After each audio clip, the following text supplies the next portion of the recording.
Hello, my name is Jennifer Hayes. I'm Mike Hayes, aka Uncle Mike. Mike and I were empty nesters. We had our own daughter who had been at college for a couple years, and I specifically remember the day during the summertime on July 5th getting a phone call from my brother's neighbor telling me that my brother had passed away and his 4 kids were at her house because they had came out of the house screaming because they actually were home and found their dad passed away in his bedroom.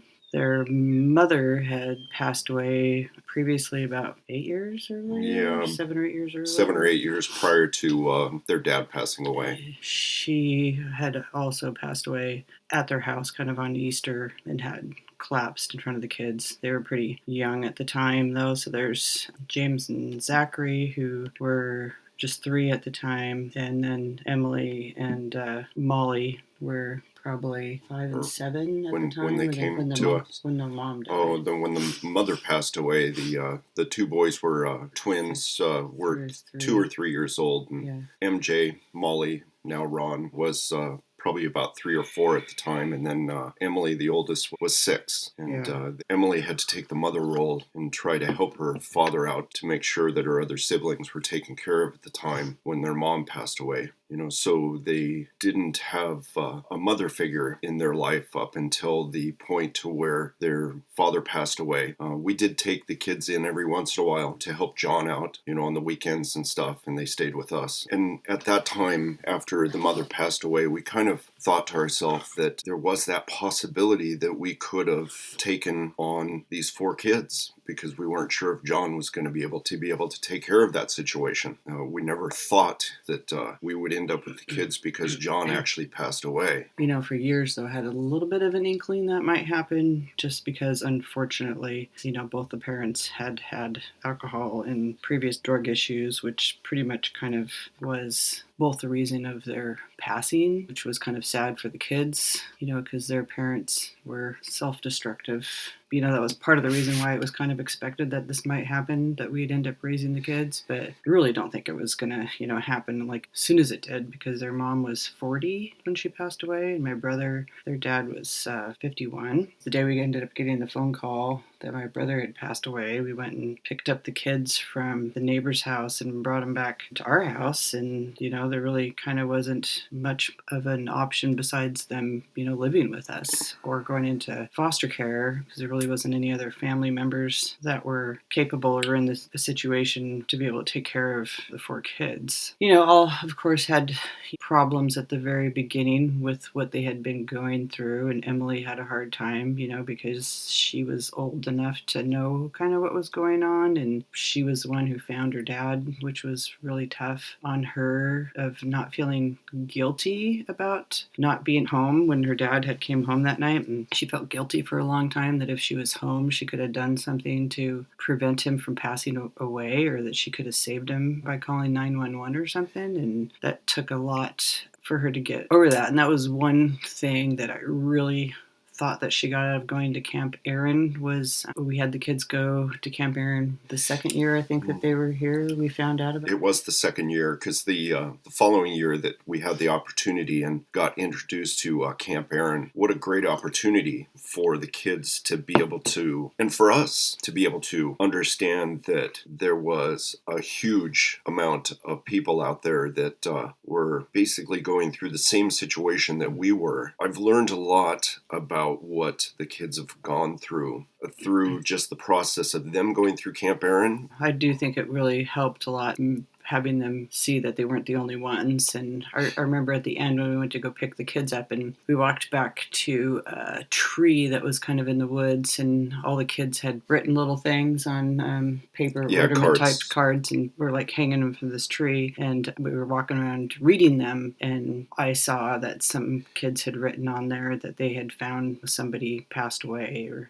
which kind of I think was really helpful just in that one aspect to Emily, realizing that she was not alone in that situation. I think that comforted her to be able to meet other kids, of course, that had gone through similar situations. I know that made especially Emily feel like she wanted to pay that forward maybe when she gets older in volunteering in Camp Erin to be able to sympathize with other people that are going through the same situation. Yeah, when the kids came to live with us, it took us about 2 months to finally convince Emily that she had to give up that mother role that she basically had been doing for about 6 years prior to her dad passing away. It was a huge relief for her because she still had that feeling that it was her responsibility to take care of her siblings, even at the age of 12 years old. At the age of 12 years old, you would think that she was actually 21 years old because she was so wise, so nurturing, and tired. And tired. Yeah, most definitely she was tired. We at that point in time told her that enough's enough and you need to start being a kid, not taking on these adult roles that you have. She didn't have to be that adult that she was for such a long time at a young age. I think that she really understood that once she went to Camp Erin as well. She saw that all of these other kids and the friends that she did make understood that these other kids are not having to take on this adult role as well. I specifically remember making photo albums for the kids, and Zachary, I remember sitting in our back family room and he was looking through the photo album I made, and there was a picture of his mom and dad on the front of it. They were kind of dressed up in nice clothes, and Zachary looked at it and he says, "I can't believe that I'm only 10 years old and I've lost both of my parents." I guess there was kind of an absence of their parents for such a long time too, that it was normal because their, dad worked a lot after the mom passed away. So they were all kind of just raising themselves, which I kind of understand that because I did lose my dad when I was 10 years old and my mom went back to work. So I kind of was raised in a similar environment. And you didn't really have a parent there to cook for you or tell you to brush your teeth and change your clothes and all that kind of stuff. So that's been a work in progress, just to try to reteach the kids things that they didn't learn when they were, young.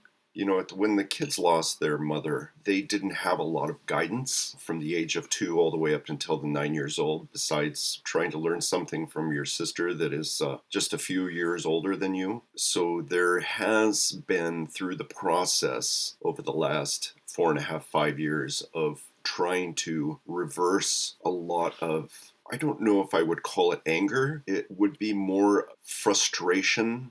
Never thought that I would be raising 4 kids after our own daughter had grown up and moved out of the house. But, I guess I wouldn't have it any other way, for sure.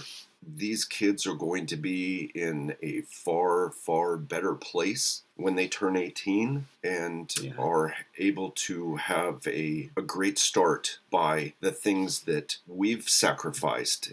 I feel like the path those kids were headed down would have really not have been a good one, where they might not have finished high school even. They all seem to be doing pretty good in school right now. Actually, really good in school. Yeah, really good in school. I know for a fact that the kids, they know that they're going to be going to camp again, and they are super excited because they get to rekindle some of the friendships that they make at camp. The counselors are tremendous. It's amazing to talk to these young adults and understand where they've come from, seeing the things that they're giving back to the younger generation that is going through that similar situation that they went through. To understand what they need to do to be able to nurture the kids that are in the camp, and the kids have that opportunity to be able to understand that they are not alone in this situation.